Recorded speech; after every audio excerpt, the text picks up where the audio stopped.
చాలామంది హీరోల దగ్గర చిన్న చిన్న వేషాలు వేసి పొగిడేవాళ్ళు చాలామంది ఉన్నారు. వాళ్ళ జీవితం నా జీవితం పొగడతకి ఉండకూడదని నా నమ్మకం. నేను పొగిడించుకునే స్థాయిలోకి రావాలని నా ఆశ. వస్తా అన్న. కాదు అంటే ఇంకా మీరు పొగిడించుకునే స్థాయిలోకి రాలేదు. ఎక్కడ వచ్చానన్నా? నిజంగా మాట్లాడదాం. ఇదేం అచీవ్మెంట్? ఇది అచీవ్మెంటా? మీతో పాటు అవన్నీ అనవసరం. నా చిరంజీవి గారితో పాటు ఇండస్ట్రీకి వచ్చిన వాళ్ళు, పవన్ కళ్యాణ్ గారితో పాటు హీరోలుగా వచ్చిన వాళ్ళు, రేవంత్ రెడ్డి గారితో పాటు రాజకీయాల్లోకి వచ్చిన వాళ్ళు, చంద్రబాబు నాయుడు సమకాలికులు. చంద్రబాబు నాయుడు గారితో చాలామంది సమకాలికులు ఉన్నారు, రిటైర్డ్ అయిపోయారు, చనిపోయారు. ఆయన ఫస్ట్ టైం ముఖ్యమంత్రిగా ప్రమాణ స్వీకారం చేసినప్పుడు ఆయన మంత్రివర్గం ఫోటోలు చూడండి ఎంతమంది ఉన్నారు. ఇప్పుడు సెకండ్ టైం చేసినప్పుడు ఎంతమంది ఉన్నారు, థర్డ్ టైం చేసినప్పుడు ఇప్పుడు ఎంతమంది ఉన్నారు. Still today is young man, is fighter. Yeah, Pawan Kalyan garu ఆయనతో పాటు హీరోలుగా జనరేషన్ ఆ టైంలో 25 ఏళ్ళు అక్కడమ్మ ఇక్కడ అబ్బాయి. ఇప్పుడు నేనేగా ప్రత్యక్ష సాక్షిని. సుస్వాగతం దగ్గర నుంచి ఆయనతో పాటు ప్రయాణించినాను కదా. ఆయనతో పాటు ఎంతమంది వచ్చారు, ఎంతమంది ఉన్నారు? ఎవరయ్యారు? పవన్ కళ్యాణ్ పడయ్యాడు. చిరంజీవి గారు తమ్ముడు అయ్యాడంటే ఎట్లా? చిరంజీవి గారు తమ్ముడు లేరా? చిరంజీవి గారు చాలామంది లేరా? చిరంజీవి గారు బంధువులు లేరా? ఎందుకు పవన్ కళ్యాణ్ చిరంజీవి గారిని కూడా తలదన్నే స్థాయికి వెళ్ళాడు. నిజంగా మాట్లాడుకోవాలంటే అంటే నేను మనస్పాటి నాకు పవన్ కళ్యాణ్ కాదు, ఆ స్టేజెస్ లో కూడా చిరంజీవి గారు కూడా ఆశ్చర్యపోయిన సందర్భాలు ఉన్నాయిగా. పవర్ స్టార్ అని అరుస్తుంటే చిరంజీవి గారు గ్యాప్ ఇచ్చి మాట్లాడకుండా నేను కూడా అంటే పవన్ కళ్యాణ్ గారి మీద కూడా నేను నా జీవితంలో ఈడు అద్భుతం, ఆహాహా అని పొగడకూడదు అనే డెసిషన్ తీసుకున్నాను నేను. ఎందుకు పొగడాలన్న మనం పొగిడించుకునే స్థాయికి రావడానికి ప్రయత్నం చేయాలి. అంటే మీరు ఒకరిని ఆ విధంగా చాలా అలంకారప్రాయంగా మీరు పొగిడిన సందర్భం ఒక్కసారి నేను చూశాను. అది పవన్ కళ్యాణ్ గారిని పొగడపోతే నాది బతుకు కదన్న. పొగడపోవటం అంటే ఆయన మీద నా కృతజ్ఞతని ఎల్లబొట్టకపోతే నేను బండ్లా నాగేశ్వరరావు బండ్లా సీతకు పుట్టానన్న జీవిత సత్యం ఎంత నిజమో, మా తల్లిదండ్రుల పేరు ఎంత నిజమో, పవన్ కళ్యాణ్ అనేవాడు కృతజ్ఞతగా ఉండటం అంత నిజం. అది జనం అనుకోవచ్చు, పవన్ కళ్యాణ్ పొగుడుతున్నాడు రా, అది నేను అవసరం లేదు. నా జీవితం నువ్వు ఎప్పుడైనా చెక్ చేసుకో అన్న. నేను ఎవరైనా సింహభాగాన్ని ఉన్నప్పుడు వాడితో గొడవపడుతుంటా. రాష్ట్రాన్ని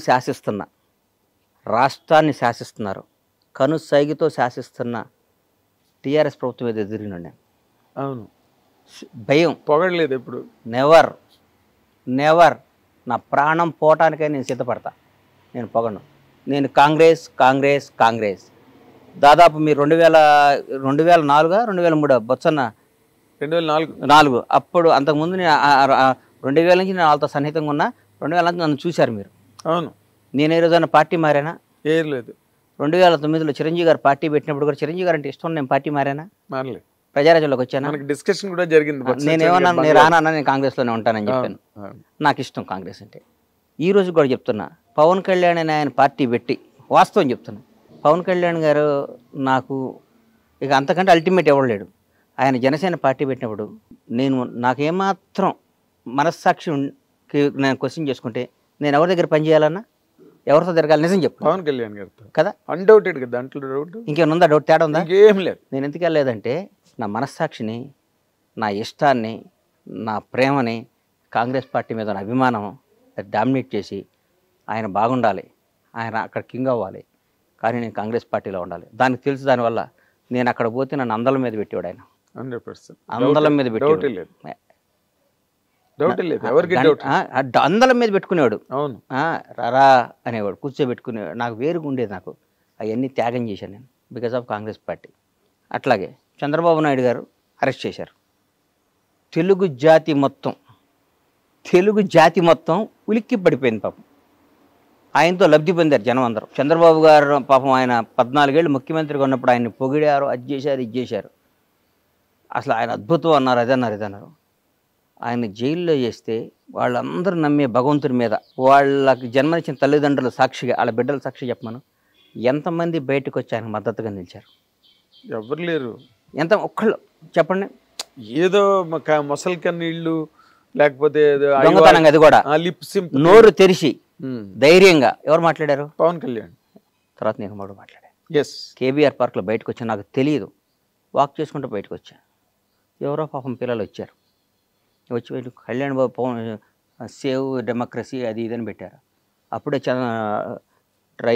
మెట్రో రైల్లో చేస్తుంటే అంతకు ముందు రోజు టీఆర్ఎస్ పార్టీ వాళ్ళు ఎవరో ఇక్కడ చేయడానికి వీల్లేదు, కేటీఆర్ గారే మర్చిపోయా, వెళ్ళి మీ ఊళ్ళల్లో చేసుకోండి ధర్నాలు, మీ ఊర్లలో చేసుకోండి అని వ్యంగ్యంగా మాట్లాడారు. చంద్రబాబు నాయుడు గారిని అరెస్ట్ చేసి నా కడుపు రగిలిపోయింది. అంటే అధికారం ఇట్లా మాట్లాడిస్తుందా? అధికారం ప్రజాస్వామ్యం ఈ పెద్ద పెద్ద రాజ్యాలే సామ్రాజ్యాలే వెళ్ళిపోయినీరా? ఏంది ఇది? జనం ఓటేస్తే గెలిచిన ఇళ్ళు, జనం గెలిపించిన ఇళ్ళు, మేమే రాజులో ఉన్న ఫీలింగ్ ఇస్తారని బయటకు వచ్చి మన ఊళ్ళలో వెళ్ళి చేయండి, ధర్నాలో పనిచేయండి.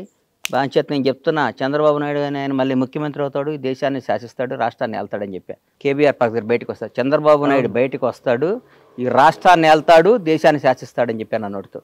2 అయ్యేసరి గుర్తుపెట్టుకొని జరుగుతున్నాయి. అది కరెక్ట్. తర్వాత నేను చంద్రబాబు గారిని నేను కలవలా. కలవలేదు. నాకేం పని అన్న? సందర్భం వచ్చినా కూడా నేను కలవను. నాకేం పని? ఒకడు అధికారంలో ఉన్నప్పుడు వెళ్ళి ప్యాంపరింగ్ చేయకూడదన్నా.